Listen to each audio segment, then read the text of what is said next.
Alam sa iyong gumang kanina, o karangalan. Hallelujah. Ang Ginoo nga naa kaninyo. Pagawasa kami. Kinutlugikan sa Ebanghelyo sumala ni San Juan. Bayaw ikaw, O Ginoo. Human niini, nagpakita na usab si Jesus sa iyang mga tinunan dito sa lanaw sa Tiberias. Ang iyang pagpakita, ingon niini, nakatigom sila si Simon, Pedro, si Tomas sa iyang lagkaluha, si Nathaniel, nga taga Cana o Galilea, ang mga anak ni Zebedeo, ug ang duha ka laing tinunan. Mingon kanila si Simon Pedro, managat ako. Sila mingon, mauban kami. Dosan ang lakaw sila ug nanakay sa sakayan. Apan wala gayud sila'y nakuha tibok gabi. Wala madugay, sa pagsubang na sa adlaw, nagparog si Jesus dito sa lapyahan. Apan wala makaila ang mga tinunan nga si Jesus na ikadto. Kunya mingon siya kanila, mga higala, nakakuha ba kamo? Sila mitubag, wala gayod. Siya mingon kanila, itaktak ang inyong pukot na sa tuo sa sakyan ug makakuha ka mo. Basta itaktak nila ang ilang pukot ug wala sila makadaog sa pagbura niini. Kay daghan man kaayo ang ilang nakuha. Ang tinunan naging mahal na Jesus mingon kang Pedro, ang Ginoo ka na. Sa pagkadungog ni Simon Pedro, ang Ginoo di ay kadto, gitapos niya ang iyang sapaw, kay naghubo man siya, umiambak sa tubig. Ang ubang mga tinunan na ngadto sa lapyahan, sakay sa sakayan. Nagbira sa pukot, nga puno sa isda. Dili sila layo kaayo sa lapyahan, nga kasiyaman ka metros lamang. Sa pagkawas kanila, nakita nila dito ang usa ka tapok sa binagang uling na may isda nga gisugba ug may pan usa. Namingon sa Jesus kanila, pagdala ka mo diri og pipila ka buok sa isda nga inyong nakuha. Usang isakay si Simon Pedro o gipirahan niya sa lapyahan. Ang pukot nga napuno sa mga isda. Usang kagatos o kalim-an ang tulo ka buok ang tanan. Apan bisan pa sa kadaghan sa ilang nakuha, wala gayud magisi. Ang pukot. O niya mingon sa Jesus kanila, dali nga rin o pangaon ka. Walay usa sa mga tinunan nangahas pagpangutana. Kaniya kung kinsa siya. Kaya nakailaman sila nga siya mao ang Ginoo. Basta miduol sa Jesus o gikuha niya ang pan o gihatag kanila. Gihatag usab niya ang isda. Ikatulog kini kapag pakita ni Jesus ngadto sa mga tinunan, human siya mabanhaw. Ang Ebanghelyo sa Ginoo. Daygon ikaw, O Kristo. Magandang tanghali, bayan! So ngayon mga kapatid, ang gusto kong i-share sa inyo, the norm number 10. Maganda po ito sa indulgence, sa mga nakasunod. Tatapusin ko po ito dahil mismo ako marami din akong natutunan. But before that, kanina, tuwang-tuwa ako, bakit may isang pasyente natin na liberate na po yung anak niya. Maraming makikita, maraming demonyo pumasok sa kanyang katawan, and then binigyan natin ng processing, and then solemn renouncement for 7 days, no? Hindi na ako naka-exercise. Nag-pray ako kanina, wala na pong reaction, no? So sa processing lang, ang mga demonyo ay lumayas na. No? Hindi na siya nag-react sa simple prayer of deliverance and closing the 30 chakra points. Hindi na po. No? Pero nung una, dahil yung papa pala niya ay tad-tad. No? Yun, alam nyo, yung mga magulang, may mga occult involvement, yung mga anak ninyo ang mag-suffer po. No? So, sa kawan ng Diyos, hindi na ako naka-solemn exercise. No? Lumayas ng demonyo eh. No? So, bakit?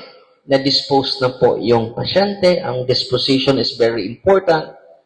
And then, hindi na din mapagod si Father Darwin. No? At yung pangalawa, ay, nandito si Brother. Sakit pa yung mata mo, bro, Alberto? Gamay na lang tayo. O, nakabasa ka kanina. Ano man ang basa? No, praise the Lord. No? Yung mata niya ay panay iyak. May luha yung mata niya. No? Pero may malaking improvement ngayon. Hindi siya makabasa. Pero ngayon nakabasa na po. No? Kung magbasa siya, sa sakit, doble yung sakit. No? For 5 months na, bro, no? 5 months. No? So, obserbahan pa natin yung kanyang kalagayan dahil maraming karamdaman niya na walang findings. So, sabi ko, ay ipaprocess namin kayo. Dahil hindi naman siya possessed, pero yung karamdaman niya ay oppression. No? So, makatulong yung processing. So, ngayong hapon, mag-undergo siya for counseling. Dahil kapag may puot pa yung damdamin mo, yung deliverance, kung dubli pa yung takot, yung deliverance makatulong pero less ang impact. Kung mag-increase na yung pananampalataya mo, mag-increase na yung faith mo, at courage, doon, lalayas na yung mga demonyo, no? At gradually, you will be healed from the oppression of the evil spirits, no? So, yan po. No, na-amaze nga ako. Araw-araw lang ako ma-amaze sa mga sacraments. Ang sacramentals ng ating simbahan po. Ilan ang hindi nakakumpisal ngayon? No, dahil ilan na lang? Ilan na lang? 1, 2, 3. So, maliit na lang, no? So, pero marami pa akong i-deliverance mamaya, no? So, mag-anointing of senses ako. That's Father Ingo ay half day lang. So, tatawag tayo ng additional isang pari para pakumpisan kayo. And then, after that, mag-anointing of the sick ako mamaya. Then, after blessing of sacramentals, deliverance tayo sa inyong lahat. And then, kayo na magpatuloy sa pag-deliverance. Huwag kayong matakot sa demonyo po. Kapag matakot kayo sa demonyo, maging useless ang pagpunta ninyo dito. Kung matakot kayo sa mga mangkukulam, useless ang pagpunta niyo dito. Ang takot ninyo, ang kaba ninyo, yun po yung doorway na maging effective yung kanilang curses. Okay? I hope let us clean our heart from fear, from confusion. Increase your faith, not your anxiety. Amen? At ito ang unang pagbasa natin. Gusto kong i-share sa inyo bago itong number 10 sa Norm of Indulgences. Norm of Indulgences by Pope John Paul II. Ni-revise niya. May add-on na mga insights ni Pope John Paul II. So, dito muna tayo sa first reading para yung fear ninyo mapalitan ng courage. Courage rooted in the Holy Spirit. Di ba ang unang pagbasa? Ang tapang ni Saint Peter. No? No? Sino ba si Saint Peter? No? The Saint Peter who trembled before a servant now stands before rulers and shaken because the Holy Spirit has taken the place of fear. Wow. The same Peter po yun, no? Natatakot sa harap ng alagad or servant. Ngayon, hindi na siya natatakot. Kahit sa mga leader pa ng Jewish community. Kahit sa mga leader pa sa gobyerno, hindi siya natatakot na. Ulitin ko ha. The same Peter who trembled before a servant now stands before rulers unshaken. Hindi na siya natinag. Because the Holy Spirit has taken the place of fear. Napalitan na yung takot sa grabing pananalig. Bakit? Nakita na nila na muling na buhay si Kristo. Ngayon, nabuhay na si Kristo. Bakit nabuhay ka pa? Namumuhay ka pa sa takot. Namumuhay ka pa sa lungkot. Let us invoke the Holy Spirit. Come, Holy Spirit, I need you. Come, Holy Spirit, I pray. No. Without the Spirit, we hide. With the Spirit, we proclaim boldly. Huwag kayong matakot.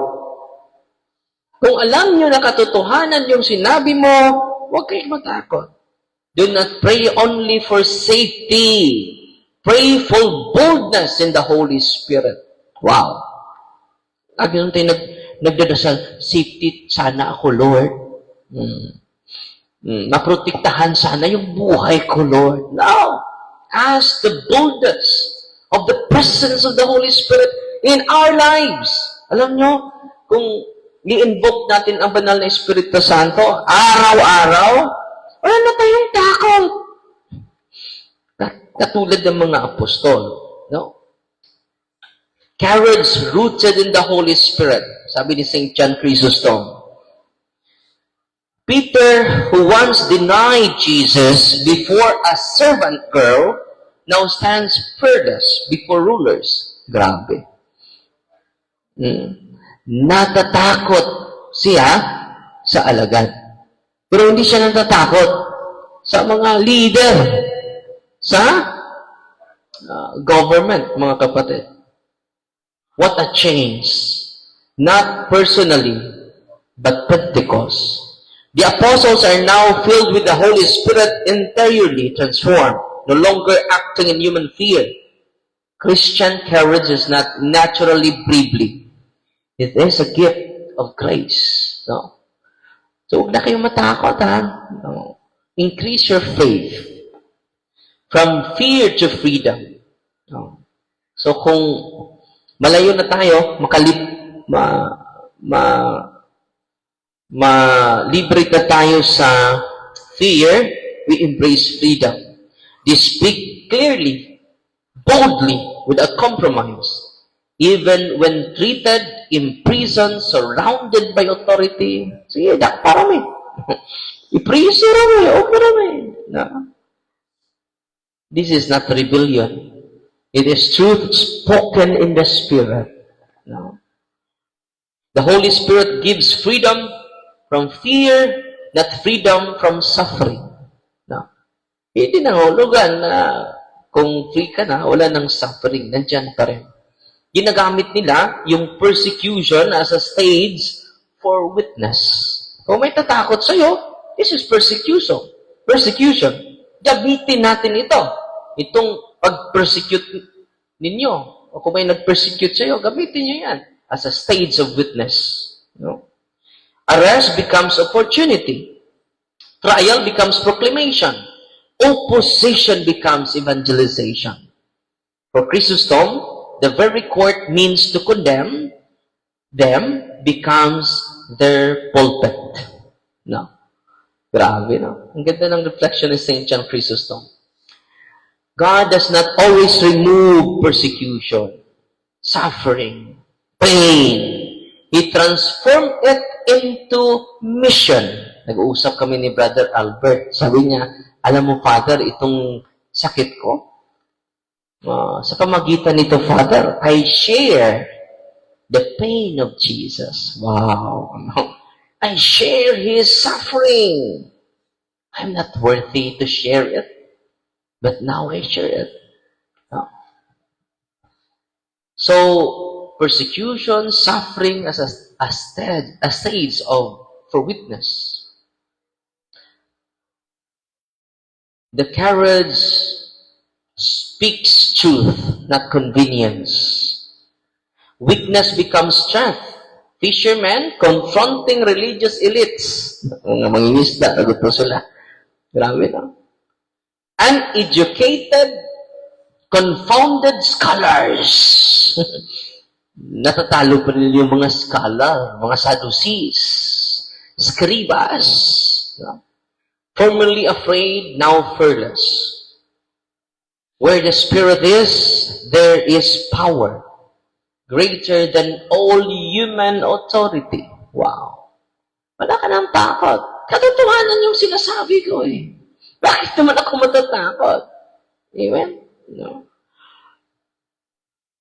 So ano ba yung relevance nito sa atin? Criticism for your faith, social pressure, fear of speaking the truth.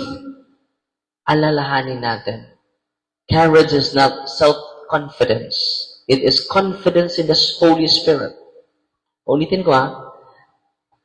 Courage is not self-confidence. It is greater than that. It is confidence in the Holy Spirit. Kaya nga tawagin niyo yung banal na Espiritu sa natatakot ako, Lord. Yung mga kasamahan ko, doon kami sa piskal nung isang araw. Father, natatakot kami. Nanginginig siya. Natatakot ba kaya? Call the Holy Spirit. Amen. Muli nang nabuhay si Jesus. Amen. Parang hindi nabuhay si Jesus. Come, Holy Spirit, I need you. Come, Holy Spirit, I pray. Come with your strength and your power. Ang sunod? Touch. Ha? Oh, masunod to? Because so yun ha. I hope we will be we will be recharged now by the examples of the apostles. So ngayon, last po, sa norm of indulgence, number 10 na po tayo. Sana po ma-review ninyo sa YouTube channel natin yung mga catechism natin. Very amazing po, kaya nga isi-share ko sa inyo. Nandito tayo sa number 10. So number 9 kahapon. So dito tayo sa number 10, sa norm of indulgences. One confession may suffice for several plenary indulgences. One confession. You can gain several plenary indulgences. Si St. John Paul nagsabi nito hindi to personal opinion ko. If within about 20 days before and after the work, meaning prescribed work, parang makatanggap ka ng plenary indulgence and partial indulgence. So, dinidiscuss na po, hindi ko na ulitin para makasave tayo ng oras. Amen? No? So, one confession, example, nangumpisal ka ngayon, within 20 days, you avoid even venial sins, you can receive plenary indulgence. This norm teaches that single sacramental confession can spiritually prepare you to gain multiple plenary indulgence. As long as it is made within about 20 days before or after the indulgence act na ginagawa mo. Di ba? Una ang kondisyon para matanggap mo yung plenary indulgence. Una, general intention to receive plenary indulgence. Hihingin mo talaga. Yung intention ko nito, Father, Lord, is general plenary indulgence, general intention. Pangalawa, state of grace. No? State of grace. Nangumpisal ka. Pangatlo, nagsamba. Pang-apat, nag-receive ng communion. So kayo, nag-receive kayo ng communion ngayon. No? Pag-receive. No? Panglima, avoid even venial sins. No? Gamay nga pagpanlibak, avoid yung ko, no? Lami na kayo libak ba? Avoid even venial sins. Ikaunom, the intention of the Pope. One Our Father, one Hail Mary, one Glory Be. Period. One Our Father, one Glory be, Hail Mary and Glory be. The 7-1 prescribed work. Dapat gawin mo itong prescribed work. Sample sa prescribed work. Ulitin ko lang sa mga bago pa. 30 minutes magbisita ka, magpili ka lang, 30 minutes magbisita ka sa Adoration Chapel, you receive plenary indulgence. Kung gawin mo yan, 29 minutes, Father, hindi pwede. No. 30 nga hindi ka nakip. 30 minutes reading the Bible. Kailangan 30 minutes with contemplation and reflection. Ano pa? Holy Rosary with the whole family members. You can receive plenary indulgence. Yan po yung prescribed work. Yung birthday mo, second birthday mo, kailan ka na binyagan? Ako is September 9. Ako na binyagan. Sa anniversary sa birthday mo, sa pagka-bautismo, na binyagan ka, pwede ka magsagawa ng renewal of baptismal vows. Sa likway ba ni mo sa tanas? Sa likway. Sa likway ba ni mo ibagi? 3 renouncement and then 3 profession of faith. Nagatuo ka ba sa Diyos, Amahan? I-search na ninyo, naarad diha. September 9 ko, kung maghimo ka ni Ana, you receive plenary indulgence. Easter Vigil. Sabi ng pare, sa likway ba niyo sa tanas? Sa likway.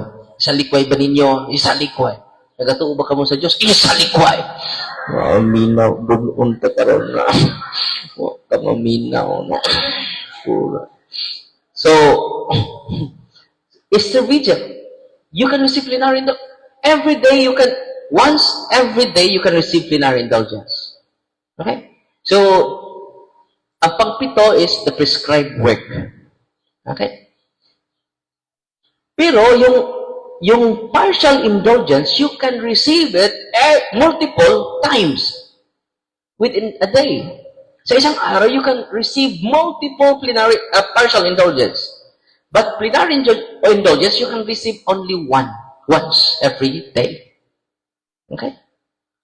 Naunaan nyo yung indulgence. Lagi ko nang dinidiscuss, ha? Kung makatanggap ka ng plenary indulgence ngayon, hindi ka nadadaan sa purgatorio. Yun po ang tunay na papuntang langit. Anong gusto nyong tanggapin? Plenary o partial? All of the above. So, dito one single confession can, within 20 days, makinig kayo, within 20 days, you can receive multiple plenary indulgence. Norm number 10. Okay. Understanding the 20-day window. The about 20 days is not rigidly exact, but a pastoral guidelines. Hindi po yan exact. Basta, within 1 month, nag-avoid ka ng venial sin, you can receive plenary indulgence. Okay? Before the Indulgence Act or after the Indulgence Act, confession on 1 day, hindi 1. Just imagine, ang duration niyan for 20 days or 30 days. Depende sa'yo. Kung dispose ka within the 30 days, kahit yung mga venial sins ay nag-avoid ka, you can enjoy the plenary indulgence as well as the partial indulgence. Why one confession is enough? Makinig kayo, Why one confession is enough to obtain multiple plenary indulgence? Confession restores you to a state of grace, sanctifying grace. This state continues as long as you avoid mortal sin. Kung mag-avoid ka ng mortal sins within 20 to 30 days, you can enjoy. Hindi nagsamba ka. Hindi ka na late sa misa. Sabi ng pare, para ma-prepare tayo sa misa, let us confess our sins. Nagagumpisal ako, all venial sins are erased. Wow! And then you are restored again and again. Unless you do not need repeated confessions. Unless you fall into mortal sin again, you need to confess. One confession is enough. No? Kaya nga, ang advice niya dito, na pinaka-the best, 2 to 3 weeks, mamumpisal ka to enjoy partial and plenary indulgence. No? So, may mga pari tayong ini-invite para dyan. Dahil marami sa atin hindi natin alam. Di ba? When you confess your sins, 5 mortal sins, napatawad sa pare. May corresponding yun eh. Yung 5 mortal sins mo, may 5 na mga malaking parusa or punishment. Napatawad yung kasalanan mo, nandyan pa yung parusa. So, ang partial indulgence, ito. Naka-enjoy ka ng partial indulgence, ito. Partial lang, 4. Isa lang nakuha. May 4 pa. When you enjoy plenary indulgence, ang lipa, nakuha. Kung ngayon, naka-enjoy ka ng plenary indulgence, 5 punishment, nawala. Kung mamatay ka ngayon, nag-enjoy ka ng plenary indulgence, ano na yung bayaran mo sa purgatorio? Wala na. Oh, ditso ka na sa langit. Yung mga kapitbahay mo, bago pa yun namatay ha. Tayo dito sa purgatorio, ilang taon na tayo dito ha. Sumagot naman yung isa, mataon na ta. Ano ba? Ilang taon? Mataon. Dugay-dugay na ta dali.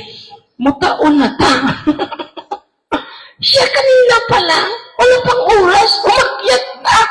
I enjoy, because I know the partial and plenary, only the indulgence can remove the punishment of the sins which are already forgiven.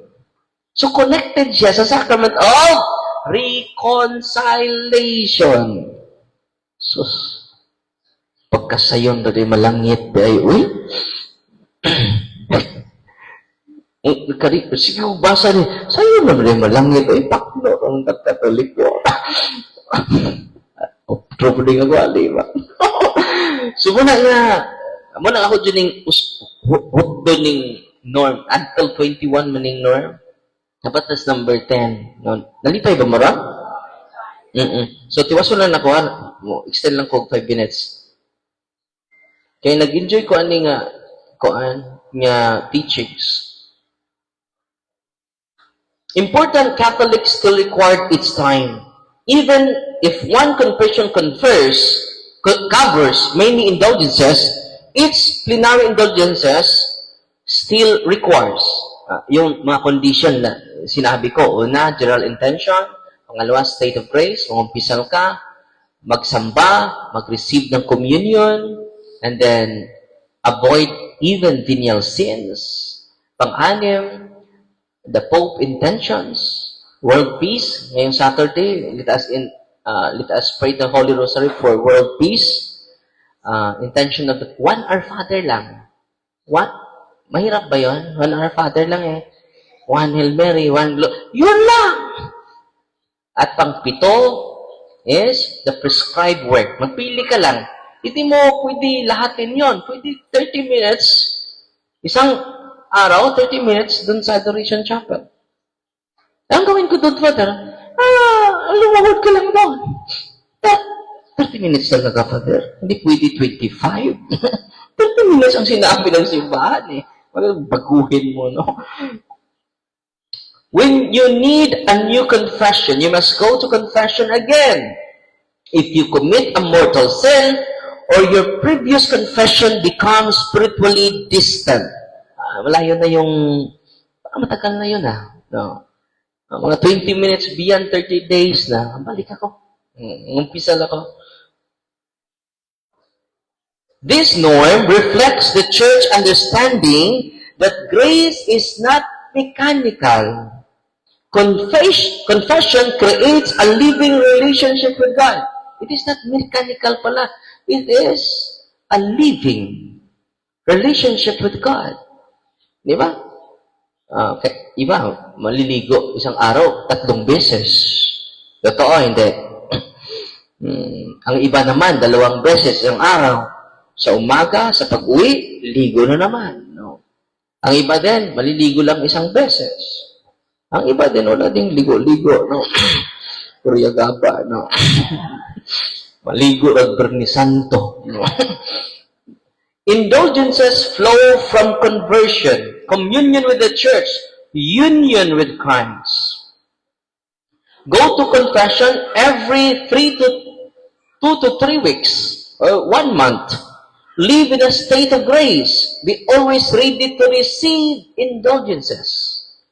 No? So kaya nga, iniulit ko ito at inilaborate natin, maraming Katoliko, hindi nila alam ang indulgence. Totoo, hindi. Chocolate pa dyan, babawa na po, dapat nang dyan may mamatay. May ganit pinag-alim yung sintra pa before may mamatay. One confession can cover many plenary within 20 to 30 days. Naunawaan? Natutuwa ba kayo ngayon? Ready na kayo? Mamatay? Sumako ka pa rin. Tataparihan ba? No, tataparihan ka. No. But each indulgence still needs communion, prayer for the Pope, detachment for sin. Yakibaw mo, kung marami ng mga, everyday nag-receive ka na ng indulgence, pwede mo ibigay doon sa mga mahal natin sa buhay. This plenary indulgence that I'll receive, because I received yesterday, Lord, I will give it to my lolo who died last year. And your lolo will be directly go to heaven. And it is the official teachings of the church. It is not my personal perception. Ato na. Ano mo siya pa? Unya, malangit imong lulo tungod mo. May imperno pa ka? Kaya nag-ampo na po tayo mong lulo. So, spakno na ba na kong apo? Kuanggol na kong apo. Liwat na ba yung lulo? Langit na bugog sa kuanggol na kong apo. Tungod kini ba ko na ba siya sa plenary indulgence ko? Kasi mo siya po sa St. Michael Exorcism Center. No? Amen? Wow. Itong mga, ito na doktrina na ito, dahil sabi ko sa inyo, na isi-share ko sa inyo. So, nandito pa tayo sa number 10. Bukas naman, number 11 na tayo bukas. Okay? At sana po na-inspire kayo sa katotohanan ng ating simbahan. Amen? Palig pinidugta, itong ampuan, ang pag-ampo sa katawan.